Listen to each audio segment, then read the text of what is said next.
संसार में चाहे आप कितनी भी उपलब्धियों को प्राप्त कर लो, कितनी भी श्रेष्ठताओं को प्राप्त कर लो, और अब मैं कह सकता हूं कितनी भी कथाएं प्रवचन कर लो, ये संसार आपका कभी ना था, ना होगा, ना हो सकता है। लाल जी हमेशा आपके थे, हमेशा आपके हैं, हमेशा आपके रहेंगे। बहुत आसान होता है और किसी के ऊपर कुछ भी बोल देना, और उसमें भी विशेष रूप से अगर कोई कथा वक्ता हो, अगर कोई आध्यात्मिक व्यक्ति हो, क्योंकि उसका स्वभाव है वो मौन रहता है। आध्यात्मिक व्यक्ति का स्वभाव क्या? सबसे पहला परिचय आध्यात्मिक व्यक्ति का यही है कि वो मौन रहेगा, वो कुछ नहीं बोलेगा।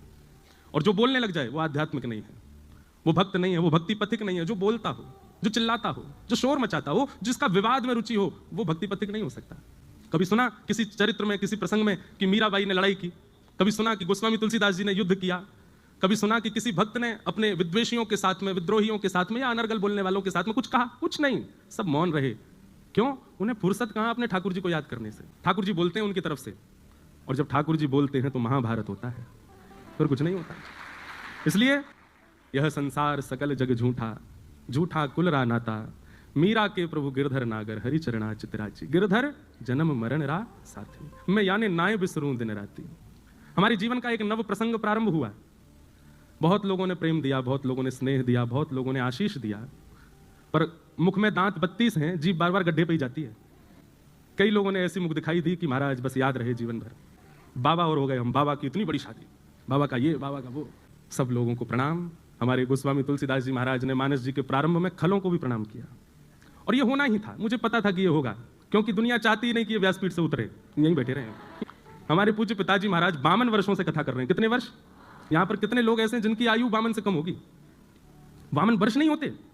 अरे आजकल के भारत में सब्जी बेचने वाले व्यक्ति भी अगर 4 साल लगातार सब्जी बेच लेते हैं तो भी उनका भी इतना हो जाता है कि वो अपना घर भी बंबई में बना सके, दिल्ली में। वैसे इतना योग्य हो गया है भारत। वो अपने पुत्र का विवाह यदि अच्छे से करें तो इसमें क्या दिक्कत? और भाई सबने सब बातें कह दी, लेकिन किसी ने एक बार भी ये नहीं कहा उस विवाह में एक वस्तु भी बिना प्याज लहसुन के नहीं थी। सब में कुछ ही में भी कुछ नहीं था, कुछ नॉन ऑनियन गार्लिक विवाह, और सुनो नॉन अल्कोहलिक विवाह। मुझे बहुत लोग बोले ये बोलना, वो बोलना, ये मत बोलना। ये मैंने कि मैं कुछ नहीं कथा करने जा रहा हूँ, भट्टी जी ने मुझको आमंत्रित किया है। पर ठीक है, बोलना तभी चाहिए जब साथ में कोई खड़ा हो, और मेरे पास मेरी भागवत जी हैं, इनके सानिध्य में आकर के मैं थोड़ा तो कुछ कह सकता हूँ, नहीं तो अतिशय मौन भी दोष धारण करा देता है, दोष को प्रकट कर देता है। लोगों को कुछ भी दिखा, पर मुझे उसमें भी मेरा एक उद्देश्य था, सबको लेकर के मैं चल रहा हूँ।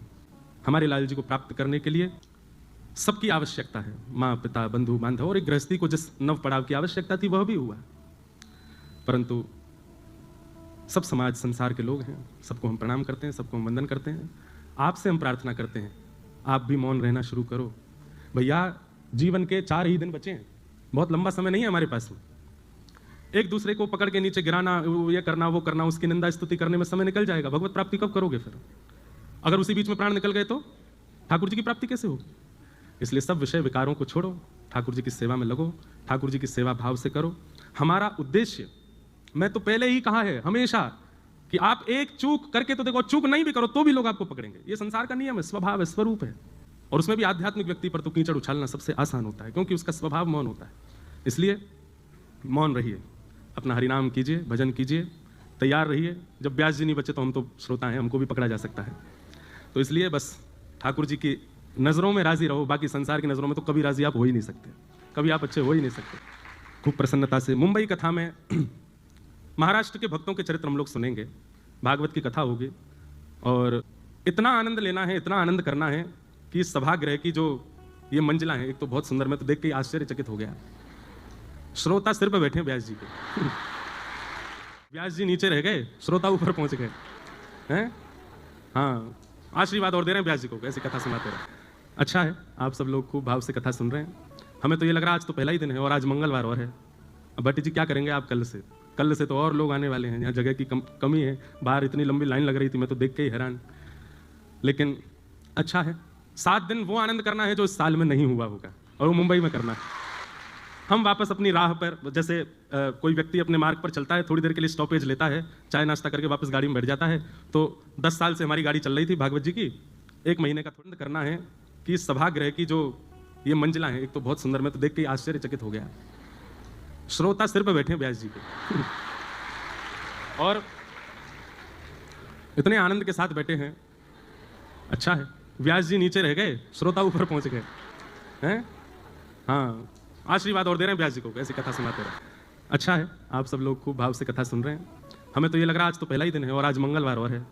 अब भट्टी जी क्या करेंगे आप कल से तो और लोग आने वाले हैं। यहाँ जगह की कमी है, बाहर इतनी लंबी लाइन लग रही थी, मैं तो देख के ही हैरान। लेकिन अच्छा है, 7 दिन वो आनंद करना है जो इस साल में नहीं हुआ होगा, और वो मुंबई में करना है। हम वापस अपनी राह पर, जैसे कोई व्यक्ति अपने मार्ग पर चलता है, थोड़ी देर के लिए स्टॉपेज लेता है, चाय नाश्ता करके वापस गाड़ी में बैठ जाता है। तो 10 साल से हमारी गाड़ी चल रही थी भागवत जी की, 1 महीने का थोड़ा ये स्टॉपेज लेके अब हम दोबारा से आ गए। अब ये स्टॉपेज अंतिम श्वास तक आएगा ही नहीं। अब तो 20 जुलाई 2015 को हम व्यासपीठ पर बैठे थे, उसके बाद में पहली बार एक विश्राम इतना लंबे समय का अभी। पर आज 23 दिसंबर 2025 को हम बैठे हैं। अब तो ये अंतिम श्वास तक नहीं होगा विश्राम, अब तो ये चलता रहेगा। अब जो भी हमारे जीवन का होना था वो अब इससे ज़्यादा कुछ होगा नहीं। तो अब तो बस लाल जी की राह पर हैं। आप सब लोग बस ऐसे ही आनंद से रहिएगा, खूब प्रसन्न रहो, खूब आनंद से रहो। अन्यस्य दोष गुण चिंतन माश मुक्त्वा। भक्ति में सबसे बड़ी बाधा क्या है? आपका भजन नष्ट कब होता है? जब आपको किसी में दोष दिखने लगे। और आपके भजन का फल क्या है? आपको दोषी में भी गुण दिखने लग जाए। ये आपके भजन का गुण। अत्यंत दोषी व्यक्ति जिसके 100 लोगों ने आपसे बुराई कर दी और वो व्यक्ति आपके सामने आए तो आपको उसमें भी गुण दिख जाए, ये स्वभाव पता किसका है? ठाकुर जी का है। हमसे ज्यादा अधम कोई नहीं, हमसे ज्यादा दोषी कोई नहीं, लेकिन हम जब भी ठाकुर जी के सामने जाते हैं वो हमारे दोष नहीं देखते हैं, ठाकुर जी अवगुण देखते भी नहीं। अगर ठाकुर जी का स्वभाव मेरे आपके जैसा होता अवगुण देखने का, तो सिद्धि विनायक मंदिर के कपाट कभी नहीं खुलते। गणेश जी बंद करके बैठ जाते, बोले ये योग्य ही नहीं है मेरे सामने खड़े होने के, नहीं दूंगा मैं दर्शन। यदि ठाकुर जी हमारे आपके जैसे स्वभाव के होते तो पंडरीनाथ भगवान के कभी दर्शन नहीं होते।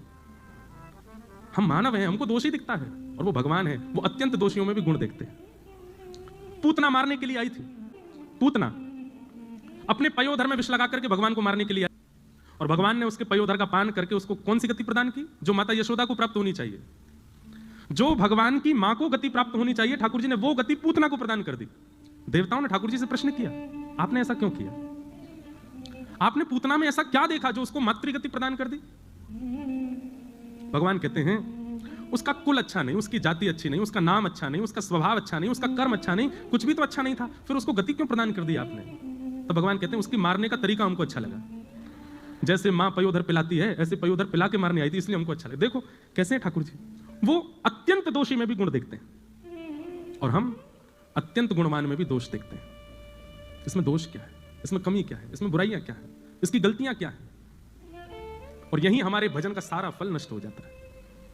इसलिए मैं हमेशा से कहता आया हूं, ये आज की कथा में कह रहा हूं या अपने ऊपर कोई बात रख करके कह रहा हूं, नहीं, मैं प्रिपेयर्ड था कि मेरे पीछे पड़ेंगे लोग। मुझे पता था कि ये सब होना है, क्योंकि मैं कथा कहता हूं और कथा कह नहीं रहा हूं, आपको नहीं सुना रहा हूं, मुझे स्वयं को भी सुनाता हूं। और सत्य बता रहे हैं, 10 वर्ष की कथा ही मुझे पिछले 10 दिनों से जिवा रही थी, मेरी ही कथा, कि मैं प्रसन्न हूं, मैं आनंद में हूं, मैं संभला हुआ हूं, मुझे कोई दिक्कत नहीं। क्योंकि कथा ऐसा निर्माण करती है, 2 चीजें आपके चित्त में आती हैं, एक तो दोष दृष्टि खत्म होती है और दूसरा मौन रहना सीख जाते हो, लेट गो करते हो चीजों को, ठीक है जाने दो, ये दुनिया का अंत नहीं है, दुनिया इससे भी खतरनाक होगी आगे। हम व्यास मंच से बैठ करके कह रहे हैं इससे भी ज्यादा खतरनाक होगी मेरे लिए, आपके लिए। पर आपका उद्देश्य दुनिया है ही नहीं, आपका उद्देश्य दुनिया की प्रसन्नता ही नहीं, आपका उद्देश्य ये है। इसलिए दुनिया क्या कहे उसकी चिंता मत कीजिएगा, कौन अच्छा कर रहा है कौन बुरा कर रहा है चिंता मत कीजिएगा, अपना समय व्यर्थ मत करो, भजन करो, ठाकुर जी के जीवन उनकी प्राप्ति में लग जाओ आगे। अन्यस्य दोष गुण चिंतन माश मुक्त्वा, दूसरे में दोष मत